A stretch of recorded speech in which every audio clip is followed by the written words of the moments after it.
नेपाल इस समय अपने हाल ही के सालों के सबसे गंभीर सांप्रदायिक तनावों में से एक का सामना कर रहा है। सुनसरी जिले के देवानगंज से शुरू हुआ विवाद अब कई शहरों तक फैल चुका है। पिछले 4 दिनों के भीतर हिंसा, आगजनी, पथराव, तोड़फोड़ और पुलिस के साथ झड़पों की घटनाओं ने पूरे देश की कानून व्यवस्था को चुनौती दे दी। हालात इतने बिगड़ गए कि कई जिलों में प्रशासन को कर्फ्यू लगाना पड़ा, जबकि सेना को भी सड़कों पर उतरना पड़ा। संवेदनशील इलाकों की निगरानी के लिए हेलीकॉप्टरों का इस्तेमाल किया गया और अतिरिक्त सुरक्षा बलों की तैनाती की गई। नेपाल जैसे अपेक्षाकृत शांत माने जाने वाले देश में इस तरह का तनाव सरकार के लिए बड़ी चुनौती बन गया है। अब तक इस हिंसा में कम से कम 3 लोगों की मौत की पुष्टि हो चुकी है, जबकि दर्जनों लोग घायल हैं। घायलों में प्रदर्शनकारी, स्थानीय नागरिक, सुरक्षाकर्मी भी शामिल है और कई घायलों को गोली लगने की भी खबर सामने आई है। अलग अलग स्थानों पर भीड़ ने सरकारी और निजी संपत्तियों को नुकसान पहुंचाया, दुकानों, वाहनों में आग लगा दी, कई सार्वजनिक इमारतों में तोड़फोड़ की। हालात को नियंत्रण में लाने के लिए पुलिस को कई जगह बल प्रयोग करना पड़ा और भीड़ को तीतर बीतर करने के लिए लाठीचार्ज और अन्य उपाय अपनाने पड़े।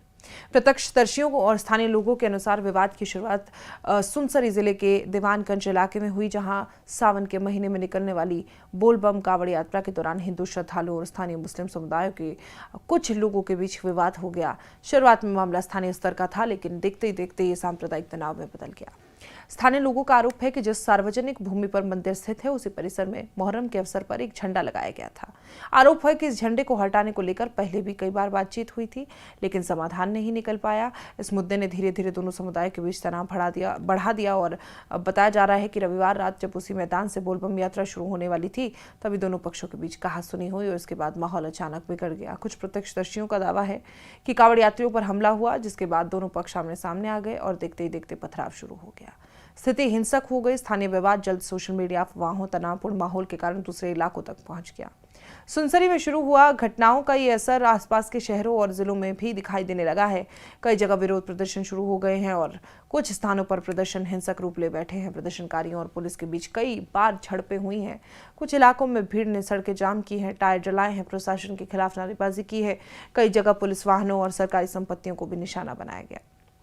हालात बिगड़ते देख प्रशासन ने अतिरिक्त सुरक्षा बल बुलाए और संवेदनशील क्षेत्रों में पुलिस की संख्या बढ़ा दी। जब स्थानीय पुलिस हालात संभालने में संघर्ष करती दिखाई दी, तब नेपाल सरकार ने कई जिलों में कर्फ्यू लगाने का फैसला किया। लोगों को घरों से बाहर निकालने पर रोक लगा दी गई और आवश्यक सेवाओं को छोड़कर बाकी गतिविधियां सीमित कर दी गई। इसके साथ ही नेपाली सेना को भी मोर्चे पर उतारा गया है। कई संवेदनशील इलाकों में सेना ने फ्लैग मार्च किया है। कुछ क्षेत्रों में हेलीकॉप्टरों के जरिए हवाई निगरानी की गई है, ताकि भीड़ की गतिविधियों पर नजर रखी जा सके और किसी भी नई हिंसा को तुरंत रोका जा सके। प्रशासन ने लोगों से अफवाहों पर ध्यान न देने और शांति बनाए रखने की अपील की। कई स्थानों पर इंटरनेट और सोशल मीडिया की गतिविधियों पर भी विशेष निगरानी रखी जा रही है, ताकि भड़काऊ संदेशों को फैलाने से रोका जा सके। हिंसा के बढ़ते दायरे को देखते हुए नेपाल के राष्ट्रपति रामचंद्र पौडेल ने भी चिंता व्यक्त की। उन्होंने सुनसरी और आसपास के क्षेत्रों में उत्पन्न स्थिति पर दुख जताते हुए देशवासियों से शांति बनाए रखने की अपील की। राष्ट्रपति ने कहा कि नेपाल सदियों से सामाजिक, धार्मिक और जातीय सौहार्द, सहिष्णुता, भाईचारे और आपसी मेल मिलाप की परंपरा वाला देश रहा है। उन्होंने सभी समुदाय से संयम बरतने, किसी भी तरह की हिंसा से दूर रहने का आग्रह किया। साथ ही प्रशासन को कानूनी व्यवस्था बनाए रखने के लिए आवश्यक कदम उठाने के निर्देश दिए।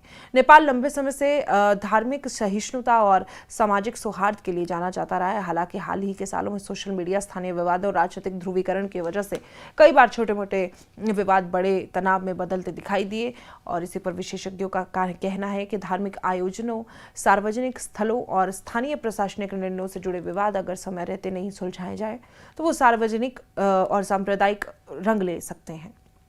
सुनसरी की घटना इस विवाद का उदाहरण मानी जा रही है, जहां एक स्थानीय विवाद धीरे धीरे कानून व्यवस्था के संकट में बदल गया और नेपाल सरकार के सामने फिलहाल दोहरी चुनौती है। पहली चुनौती हिंसा को तत्काल रोकना, कानून व्यवस्था बहाल करना और दूसरी चुनौती सुनिश्चित करने की तनाव दूसरे जिलों में ना फैले और प्रशासन लगातार शांति समिति की बैठकों, स्थानीय नेताओं से बातचीत, सुरक्षा व्यवस्था मजबूत करने पर जोर दे। कई संवेदनशील इलाकों में पुलिस और सेना के संयुक्त रूप से गश्त कर रही है। साथ ही अफवाहों पर रोक लगाने, लोगों तक सही जानकारी जानकारी पहुंचाने की कोशिश की जा रही है। अगर स्थिति जल्द सामान्य नहीं हुई तो इसका असर नेपाल की सामाजिक स्थिरता, पर्यटन और स्थानीय अर्थव्यवस्था पर भी पड़ सकता है। विशेषज्ञों का मानना है कि केवल सुरक्षा बलों की तैनाती से समस्या का स्थायी समाधान नहीं होगा।